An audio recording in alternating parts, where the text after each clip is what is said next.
Assalamualaikum, apa kabar semuanya? Kembali lagi bersama kita di channel Lilin Putih. Sebelumnya jangan lupa subscribe, like, dan share untuk membantu kita berkembang lebih jauh. Oke guys, langsung ke cerita. Nah, cerita kali ini adalah melanjutkan kisah sumur kosong. Desa saat itu menjadi sangat mencekam, tapi belum ada warga yang tahu kalau Jessica lah penyebab bangkitnya kuntilanak. Setiap malam, semua orang tua di desa Balangandang tidak pernah tidur. Mereka menjaga anak-anaknya, tetapi tetap saja satu persatu anak-anak mereka hilang. Bahkan, anak-anak itu diculik saat sedang buang air besar. Menurut kepercayaan warga Balangandang, ruh anak mereka akan dijadikan tuyul oleh kuntilanak. Tuyul-tuyul itu menjadi semacam mainan untuk kuntilanak. Beberapa hari kemudian, korban semakin bertambah. Salah satu warga Balangandang mulai curiga kepada kedua wanita kota itu. Semenjak kehadirannya di desa, kuntilanak malah bangkit lagi. Jadi, malam itu warga berbondong-bondong mendatangi kediaman Rini dan Jessica, sambil membawa parang, balok, linggis, dan batu, siap membunuh mereka berdua. Di dalam rumah, Rini mendengar gemuruh langkah warga berduyun-duyun mendekat. Arya tiba-tiba muncul dari pintu belakang rumah, ia mengajak Rini dan Jessica untuk segera kabur dari rumah. Mereka bertiga berhambur lewat pintu belakang, menembus berkebunan mahoni. Arya menuntun lengan Rini, sedangkan Jessica sekuat tenaga membuntut dari belakang. Dari kejauhan, terlihat cahaya api menyala. Asap membubung di langit, rumah tua itu dibakar warga. Rini dan Jessica menangis sesenggukan sambil terus berlari sekuat tenaga. Di tengah-tengah kebun, di antara pepohonan mahoni yang menjulang tinggi, tiba-tiba Jessica berhenti berlari. Dadanya terpental seperti ada yang menendangnya dari belakang, ia lalu tersenyum mengerikan, kedua matanya putih polos. Ia mendekat ke sebuah pohon mahoni dan menjedot-jedotkan kepalanya sendiri sampai darah bercucuran. Rini menangis sambil menyadarkan Jessica. Tetapi Jessica tetap mengamuk, bahkan mengunyah lidahnya sendiri. Darah sempurna memenuhi wajahnya, lalu perlahan ia mengapung ke atas awang-awang, sambil tertawa cekikikan. Rini menahan kaki Jessica yang melayang tapi tidak bisa, Jessica hilang di antara ranting-ranting pohon mahoni. Sudah, Rin, ayo lari. Arya menarik tangannya. Jessica, Rini menangis sejadi-jadinya, matanya sembab. Ia berlari ragu-ragu sambil menangis. Arya membawa Rini bersembunyi di sebuah gubuk. Gubuknya berukuran kecil terbuat dari bambu dan ijuk. Di dalam gubuk itu sangat gelap, Rini menyalakan senter smartphone. Ia masih menangis sambil memohon kepada Arya agar mau menyelamatkan Jessica. Lokasi gubuk itu jauh dari pemukiman warga, bahkan bisa dibilang sudah masuk ke wilayah hutan liar. Tidak ada lagi pohon mahoni yang berbaris rapi. Hanya ada pohon-pohon liar yang besar. Burung hantu berkukuk di antara ranting-ranting pohon, angin berhembus halus dan dingin. Mungkin saja gubuk itu dulunya digunakan untuk memasung orang gila yang diasingkan warga. Rini, kau tunggu di sini. Jangan keluar, aku mau jemput Pak Marto dulu biar dia bisa bantu kamu. Tunggu sampai aku kembali. Rini mengangguk dengan wajah ketakutan. Arya, aku mohon selamatkan Jessica. Arya tidak menjawab, dia hanya memandangi wajah Rini sejenak lalu pergi. Rini melangkah ke pojokan, kemudian duduk sambil memeluk lutut. Ia mengarahkan cahaya senter smartphone ke dinding bilik dengan perlahan. Di sana terpajang sebuah foto hitam putih yang sudah usang, itu foto seorang wanita berpakaian pengantin, raut wajahnya terlihat murung. Siapa wanita itu? Tanya Rini dalam hati. Kemudian, ia arahkan kembali perlahan cahaya senternya ke kanan. Terlihat sebuah boneka panda yang sudah kotor. Ia arahkan cahayanya ke kanan, dan tiba-tiba saja cahaya senternya menyinari tubuh seorang wanita. Itu Jessica. Ia tersenyum mengerikan dengan darah berlumuran di wajahnya. Rini terkejut dan berteriak. Sontak, ia berhambur keluar gubuk dengan nafas terengah-engah. Jess! Dada Rini turun naik dengan cepat, perlahan ia mendekat kembali ke pintu gubuk. Ia dorong pintu yang terbuat dari bambu itu. Diarahkannya cahaya senter ke segala arah, tapi tidak ada siapa-siapa di dalam. Tiba-tiba terdengar suara Jessica menyanyikan Lingsir Wengi dari arah belakang. Lingsir Wengi sliramu tu making sirno. Ojo tanging gonmu guling. Awas jo ngetoro. Aku lagi bang wingo-wingo. Jin setan kang tak utusi, Jessica bernyanyi sambil mematung, tertunduk menghadap pohon besar. Jess, kita pulang, yuk. Di sini nggak aman, kita nyari jalan pulang aja, ajak Rini. Ragu-ragu ia mendekat. Jessica masih berdiri menghadap pohon. Hutan itu gelap, hanya cahaya senter Rini yang menjadi penerang. Jessica tidak menjawab ajakan Rini, ia terus menyanyikan Lingsir Wengi dengan fasih juga mengerikan. Langkah Rini semakin mendekat, ia menelan ludah sendiri sambil menyorotkan senter ke punggung Jessica. Perlahan, ia mengangkat tangannya hendak menyentuh pundak Jessica. Jess, Rini mencari sumber suara Jessica, tetapi tidak ada. Buru-buru ia kembali masuk ke dalam gubuk. Semua sudah tidak terkendali, hatinya berdebar tidak karuan. Sesaat kemudian, Pak Marto muncul dan mengajak Rini untuk pergi dari gubuk. Ayo, nak, Bapak sudah siapkan mobil pickup, kamu harus cepat pergi dari desa ini.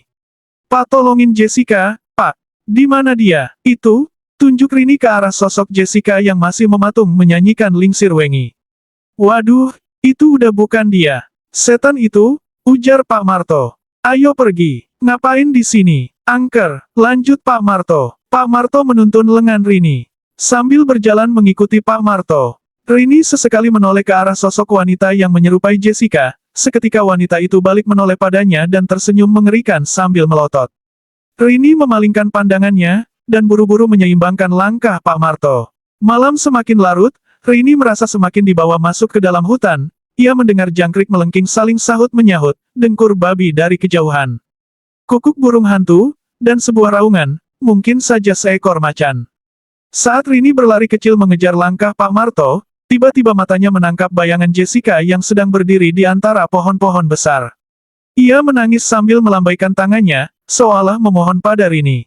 Rin jangan tinggalin gue, kan bentar lagi gue mau wisuda, suara itu mengiang di telinga Rini. Ia kemudian menghentikan langkahnya. Ada apa? Tanya Pak Marto. Jessica, Pak, itu Jessica. Bukan, itu setan? Ayo cepat kita keluar dari hutan ini. Jess, maafin gue, kata Rini sambil melanjutkan langkahnya. Sesampainya di jalan raya, sebuah mobil pickup sudah terparkir di sana. Pak Marto segera masuk dan mengemudikannya. Di perjalanan Rini masih menangisi temannya, ia tidak menyangka hal ini terjadi. Teman kamu itu membangkitkan kuntilanak di desa kami, kata Pak Marto sambil terus mengemudikan mobil. Jessica menoleh sambil mengusap air matanya. Dulu pernah juga dibangkitkan oleh warga kami, namanya Anjani. Dia orang yang punya rumah tua yang selama ini kamu tempati, lanjut Pak Marto. Dulu dia orang paling kaya di desa. Suaminya pengusaha kayu mahoni, tapi si Anjani sialan ini malah selingkuh sama salah satu warga desa. Ada yang melihatnya sedang bercinta di pantai Keramat dan menyanyikan Lingsir Wengi membangkitkan kuntilanak. Belasan anak hilang diculik kuntilanak. Besoknya tengkorak mereka mengapung di pantai Keramat, Pak Marto menarik napas berat dan menghembuskannya. Semenjak saat itu warga marah pada Anjani. Dan, tiba-tiba saja dia hilang. Entah hidup atau mati, kami tidak pernah melihat jasadnya. Sedangkan suami dan anaknya pindah ke kota setelah tahu dihianati Anjani. Pak Marto menutup jendela mobil, kuntilanak itu sempat hilang, dan sekarang malah teman kamu buat masalah besar di desa kami. Dia yang membangkitkan kuntilanak itu. Tiba-tiba mobil berhenti mendadak, ada sosok Jessica menghalangi jalan. Ia tersenyum mengerikan sambil melotot. Melambai-lambaikan tangannya. Pak Marto menbarak sosok yang menyerupai Jessica. Mobil yang ia kendarai menembus gelap, ia ingin segera menyelamatkan Rini yang tengah dikepung warga Balangandang. Tepat di pagi buta, ia akhirnya berhasil membawa Rini ke terminal angkot. Lekas pulang, jangan datang ke desa Balangandang lagi, kata Pak Marto. Rini mengangguk, wajahnya masih terlihat murung. Ia tidak tahu harus berkata apa lagi. Ia merasa sangat bersalah telah membawa Jessica ke desa Balangandang. Penelitiannya gagal, Jessica pun hilang. Semua kacau. Sementara itu di desa Balangandang, warga masih mencari keberadaan Rini. Mereka marah besar, membakar rumah tua, menyumpah-nyumpahi pantai Keramat, dan melepas gelang-gelang putih yang mereka gunakan untuk menangkal kuntilanak. Gelang itu mereka bakar dan berjanji tidak akan pernah menggunakannya lagi. Bukan hanya itu saja, mereka juga tidak akan mau lagi melakukan sajen kuntilanak.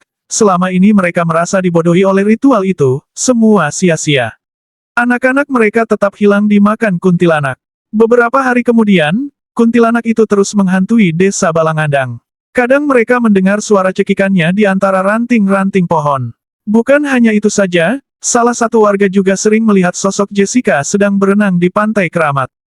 Satu persatu, anak-anak desa Balangang hilang di gondol kuntilanak. Sebagian warga sudah mengungsi pindah ke desa lain untuk menyelamatkan anak-anaknya. Apalagi wanita yang sedang hamil, ada warga yang mengalami hal aneh. Tiba-tiba saja bayi dalam kandungan mereka hilang. Perut perempuan yang hamil di desa Balangandang mendadak kempes, bayi itu raib dimakan kuntilanak. Belum ada yang bisa menghentikan teror kuntilanak itu. Sampai akhirnya desa Balangandang resmi ditutup. Mereka berpencar mencari desa-desa yang aman dari kuntilanak, bahkan sebagian dari mereka ada yang pindah ke kota. Gapura yang bertuliskan desa wisata pun dihancurkan agar tidak ada lagi yang datang ke desa Balangandang. Kini desa Balangandang itu tidak berpenghuni. Juga tidak ada yang berani mengunjungi desa itu. Hujan mengguyur desa Balangandang yang tidak lagi berpenghuni. Langkah Arya tergesa, tubuhnya sudah basah semua. Ia membawa kantung plastik berisi beberapa helai rambut garis bawah itu rambut Jessica. Sesampainya di bekas rumah tua yang sekarang hanya tersisa lantainya saja. Ia berlutut di samping lubang sumur tua, perlahan dan lirih ia menyanyikan Lingsir Wengi. Kemudian, ia taburkan potongan rambut Jessica ke dalam sumur. Rambut itu tinggal beberapa helai saja karena ia sudah menyerahkan sebagian helai ke kuntilanak ketika desa masih berpenghuni. Perlahan, sesosok kuntilanak muncul dari mulut sumur sambil memeluk Jessica yang menangis terseduh-seduh. Doro Kunti, hamba sudah memberi tumbal padamu. Tolong kabulkan permintaan hamba. Buatlah agar Tias mau menikah dengan hamba. Wahai Doro Kunti. 1 bulan kemudian, kehidupan Rini berubah drastis. Ia menjadi sangat pemurung. Skripsinya terbengkalai, ia masih tidak bisa menerima kejadian yang ia alami di desa Balangandang. Jessica sering muncul dalam mimpinya, ia menangis dan meminta tolong dari dalam sumur tua. Rini yakin kalau Jessica masih hidup. Di suatu malam, ia pernah bermimpi bertemu dengan seorang kakek tua yang mengaku warga desa Balangandang. Kakek itu memberikan secarik kertas yang berisi mantra dalam bahasa Jawa. Selamatkan temanmu, dia masih hidup. Bacakan mantra, ini di lubang sumur itu. Begitulah kata-kata kakek tua dalam mimpi yang masih ia ingat. Dan, anehnya ketika ia terbangun dari tidur, ia menemukan secarik kertas yang berisi 3 paragraf tulisan dalam bahasa Jawa. Ini gila, ia semakin yakin kalau temannya masih hidup. Dan, ia harus menyelamatkannya. Akhirnya Rini memutuskan untuk kembali ke desa Balangandang walau ia tahu taruhannya nyawa. Tetapi kali ini ia akan mencoba meyakinkan warga kalau ia tidak bersalah. Setibanya di pertigaan, halte angkot itu sudah tidak ada, ia mendengar dari sopir angkot terminal kalau desa Balangandang sudah ditutup karena angker dan tidak ada lagi angkot jurusan desa Balangandang. Terpaksa Rini harus berjalan kaki dari pertigaan menuju desa Balangandang. Sejauh mata memandang hanya ada pohon-pohon besar menjulang, dan semak-semak basah bekas terguyur hujan. Hari semakin sore, perjalanan Rini masih jauh. Ia kemudian mempercepat langkahnya agar bisa sampai sebelum gelap. Sesampainya di desa Balangandang, Rini terheran-heran. Gapura yang bertuliskan desa wisata sudah tidak ada. Rumah-rumah warga sepi. Tidak ada anak kecil yang sering bermain bola di halaman rumah. Tidak ada bapak-bapak yang hendak pergi ke kebun. Tidak lagi ibu-ibu yang sedang menyapu halaman rumah. Desa itu sekarang tidak berpenghuni. Kabut menyelimuti desa membuat kesan angker. Debur ombak terdengar jelas dari kejauhan. Rini berlari kecil menuju bekas rumah tua yang hanya tersisa lantainya saja. Buru-buru ia menghampiri sumur tua yang sudah tertutup tanaman liar. Ia keluarkan secarik kertas dari saku tasnya. Lalu, ia mendekat ke mulut sumur dan membacakan mantra itu perlahan. Kuntilanak muli menyangkuto. Aja njupuk awakku. Aja njupuk rambutku aja nyawa-nyawa kaula bali menyang jagat sampeyan. Seketika asap kental muncul dari dalam lubang sumur. Rini menelan ludahnya sendiri. Jantungnya berdebar. Kemudian, ia mendengar tangis Jessica dari dalam sumur. Rini menyibakkan tanaman liar yang menutup lubang sumur. Di sana ia melihat sosok kuntilanak sedang memeluk Jessica. "Jess!" teriak Rini dari atas sumur. Jessica masih menangis dan tidak menjawab. Sementara Rini masih melongokkan kepalanya ke dalam sumur. Seorang lelaki tanpa mengenakan sandal mendekatinya sambil membawa pisau. Ia mendekat perlahan seperti hendak menikam Rini. Hari semakin gelap. Selesai. Oke guys, sekian cerita dari kami. Kita kembali esok hari di jam yang sama ya. See you.